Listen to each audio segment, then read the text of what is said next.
Narayan Sharma, D focus news में आप सभी का स्वागत है। आज की ताज़ा तरीन खबरों के साथ मैं आज की शुरुआत करता हूं। बोकारो जिले के एमजीएम स्कूल के समक्ष झारखंड पेरेंट्स एसोसिएशन की तरफ से आज साइलेंट प्रोटेस्ट किया गया। नो स्कूल नो फीस को लेकर अभिभावकों ने यहां अपनी मांगे रखी और सरकार और पब्लिक स्कूलों से उनकी मांगे माने जाने की मांग की। इसी क्रम में अभिभावकों ने चेतावनी देते हुए सरकार और पब्लिक स्कूलों से कहा कि अगर उनकी मांगे नहीं सुनी गई तो वे आमरण अनशन जैसा कदम भी उठाने को विवश होंगे।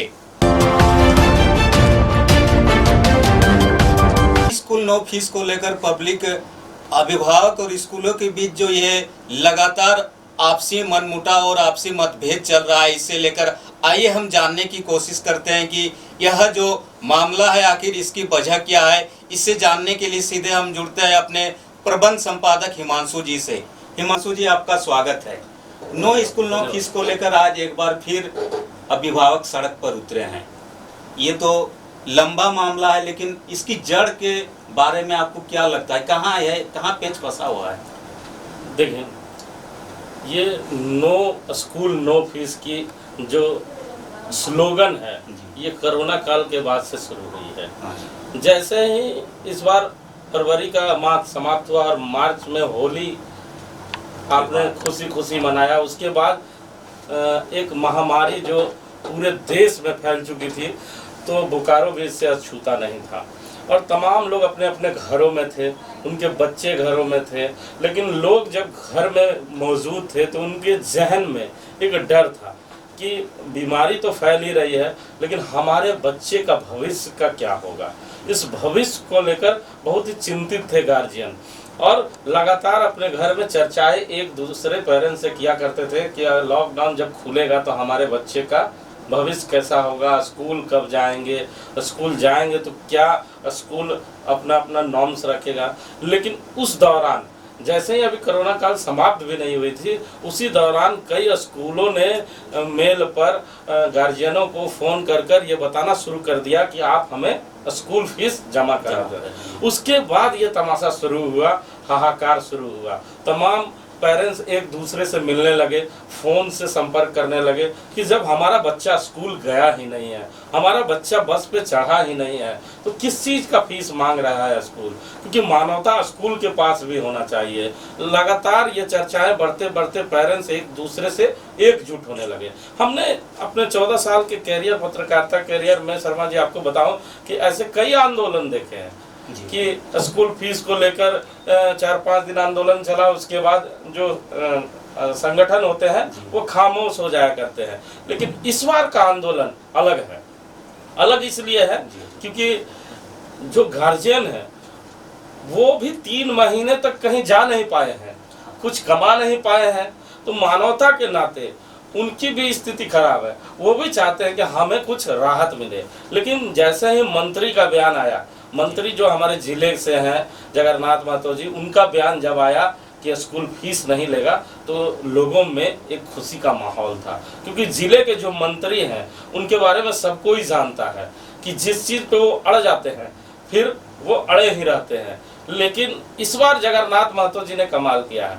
जैसे ही मंत्रालय में आए, उसके बाद उन पे कुर्सी, कहा जाता है ना, सत्ता पे जाने के बाद पता चलता है कि ये कुर्सी फूलों का है कि कांटों का है। तो मंत्री जी ने जो बातें कही है आपने भी सुना है कि मंत्री जी ने क्या क्या कहा, तो लोग उससे संतुष्ट नहीं हो पा रहे हैं। उन्हें नहीं लग रहा कि ये हमारे जिले के वो मंत्री हैं जो दहाड़ा करते थे, बेबाक बोला करते थे। आज उनकी टाइगर कहा जाता था, टाइगर कहा जाता था। और जिस इलाका से वो आते हैं चारों तरफ जंगल ही जंगल है, तो उन्हें टाइगर की उपाधि देकर रखा है बोकारो जिले के लोगों ने। लेकिन ये टाइगर खामोश, उस स्टेज के टाइगर नहीं नजर आ रहे, मतलब सत्ता में जाने के बाद टाइगर क्यों खामोश हो गए ये तो टाइगर ही बता पाएंगे। लेकिन इस बार अभिभावक टाइगर के बनने के मूड में है। क्योंकि आप तस्वीरों में मैं देख रहा था, अभी किसी स्कूल MGM पब्लिक स्कूल कल सेक्टर 4 में बैठक चल रही है। इस तरह की बैठकें जो चल रही है लोगों में बाल, मैं देख रहा था 2 दिन पहले आपके ही टेलीविजन पे डी फोकस पे आ रहा था, हमारे टेलीविजन पे, कि महिलाएं भी अब घर से बाहर निकलने लगे, बड़ी संख्या में बाहर आ रही, बड़ी संख्या में। तो ये स्कूल प्रबंधन को अब चेतने की आवश्यकता है, क्योंकि महिलाएं जो घर से बाहर कभी नहीं निकलती थी, बोकारो स्टील सिटी में महिलाएं, वो घरेलू महिलाएं अब बाहर निकलने लगी है। तो स्कूल प्रबंधन सचेत हो जाए, मुझे डर की। जी हिमांशु जी, इसी मामले में लेकर एक और पेंच आपको साफ दिखता होगा। आप बार बार स्कूलों में जाते हैं, फील्ड में जाते हैं। अब स्कूलों ने एक नया पैंतरा अपनाया है, ऑनलाइन एजुकेशन की शुरुआत कर वे अपना पक्ष रख रहे हैं कि हम बच्चों को तो पढ़ा ही रहे हैं, फिर हम फीस क्यों न लें। इस ऑनलाइन को लेकर आखिर क्या कहना चाहते हैं, ये किस तरह की पढ़ाई है? ये बड़ा मजेदार बात है, मैं आपको जरूर इस पे बताना चाहूँगा, क्योंकि ये केवल उन पेरेंट्स के लिए दर्द नहीं है, ये बोकारो स्टील सिटी के लिए नहीं है, पूरे हिंदुस्तान में एक एक व्यक्ति का ये दर्द है। आप जरा देखिए, मिडिल क्लास के लोग, बोकारो स्टील सिटी में रहने वाले मुझे लगता है 60% मिडिल क्लास के लोग हैं, और वो अपनी कमाई, जो उनकी गाढ़ी कमाई होती है, उससे वो अपने बच्चे को इस तरह का लैपटॉप खरीदना या मोबाइल खरीदना नहीं अफोर्ड कर पाना। लेकिन इस बार स्कूल प्रबंधन ने तो एक बोझ पहले से दे के रखा है कि हम फीस लेंगे तो लेंगे। अभी फीस की तलाश ही वो पेरेंट्स कर रहे थे, तब तक स्कूल ने एक नया पैंतरा ये खेला है कि ऑनलाइन पढ़ाई कराएंगे। मैं भी 2 बच्चे का पिता हूँ, आप भी 2 बच्चे का पिता हैं, मेरे भी बच्चे स्कूल में पढ़ते हैं, और ये जो सड़कों पर खड़े लोग नजर आ रहे हैं, इनके भी बच्चे सड़कों पर पढ़ते हैं। आप समझ ले कि एक परिवार का करीबन 2 बच्चे होते हैं, कम से कम 2 बच्चे। अब किसी किसी के 3 आज के डेट में होते हैं, लेकिन 2 बच्चे हर के हैं। अब जो मिडिल क्लास का व्यक्ति है, वो अपने लिए मोबाइल कैसे कैसे खरीदता होगा ये आप समझ लें। उसके बाद वो किसी तरह अपनी पत्नी के लिए एक मोबाइल खरीदता है, क्योंकि पत्नी घर में है तो पत्नी जीने नहीं देगी, ये आप भी जानते हैं। तो पत्नी के लिए एक मोबाइल खरीदता है, और उससे इसलिए देता है क्योंकि अगर वो घर से बाहर चला जाए तो पत्नी उसे फोन करके बताए कि बच्चों का हालचाल क्या है या आपका हालचाल क्या है। अब इस महामारी में जहाँ 4-4 महीने लोगों को 1 रुपया का इनकम नहीं हुआ है, वहाँ पर आप ऑनलाइन पढ़ाई पढ़ाने की बात कर रहे हैं साहब। 500 रुपया ऑनलाइन एक सिम भराने में करीबन 500 रुपया लगता है, और 2 बच्चों का अगर मोबाइल खरीदने जाए तो कम से कम 10 से 20 हजार रुपया लगता है। तो आप मुझे बताएं साहब कि स्कूल जो इस तरह की बातें कर रहा है, और जो राजनीति करने वाली पार्टियां हैं वो खामोश कर ये तस्वीरें देख रही है और कह रहे हैं, सोच रही है कि जनता कुछ नहीं बोल रही है, तो ये जनता की खामोशी ना समझे, ये बहुत बड़ा ब्लास्ट होने वाला है। आप समझिए कि 10-20 हजार रुपया का मोबाइल एक परिवार खरीदेगा, अगर 4 महीने से उसकी इनकम नहीं है, 20 हजार रुपया का मोबाइल खरीदना, 500-500 रुपया का उसमें सिम रिचार्ज करना, करीबन आपको 21 हजार रुपया तुरंत खर्चा करना ही होगा।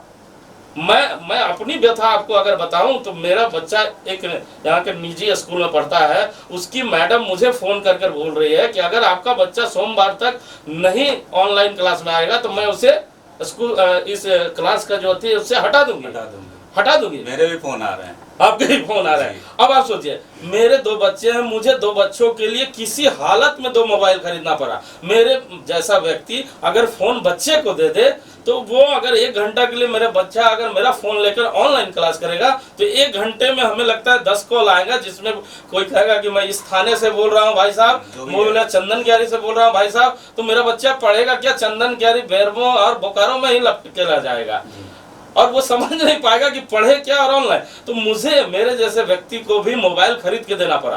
दुर्भाग्य की बात और बताता हूँ, मोबाइल मजेदार बात आप देखिए, सुबह 7 बजे बच्चे को उठाइए, 8 बजे उसे ऑनलाइन पे ले जाइए, और जब 8 बजे ऑनलाइन पे ले जाते हैं तो टीचर ही वहां नहीं रहते हैं, और टीचर 30-30 बच्चों के साथ बात करते हैं। जब सामने स्कूल के एक कमरे में बच्चों से बात होती है तब अच्छा से बच्चे नहीं पढ़ पाते हैं। तो आप समझिए, मोबाइल पे 30 बच्चों को पढ़ाना ये मजाक नहीं तो और क्या है। और गार्जियन का गुस्सा फूटे नहीं तो क्यों नहीं जाए आगे, रोड में क्यों नहीं आए।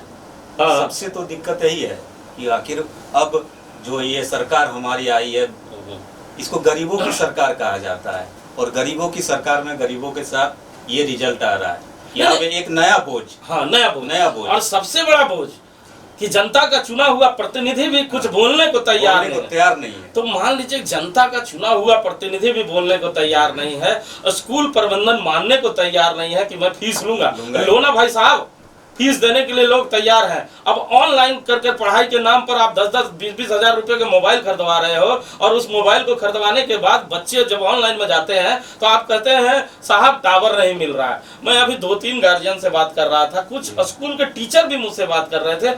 कहा बताइए अपनी बता कि हिमांशु जी, हमारे क्लास में कई बच्चे ऑनलाइन क्लास में नहीं आ पा रहे हैं, वो उनके गार्जियन अफोर्ड नहीं कर पा रहे हैं, कहां से पैसे लगाएंगे? स्कूल का पैसा दे कि मोबाइल खरीदने जाए? साहब हो क्या रहा है?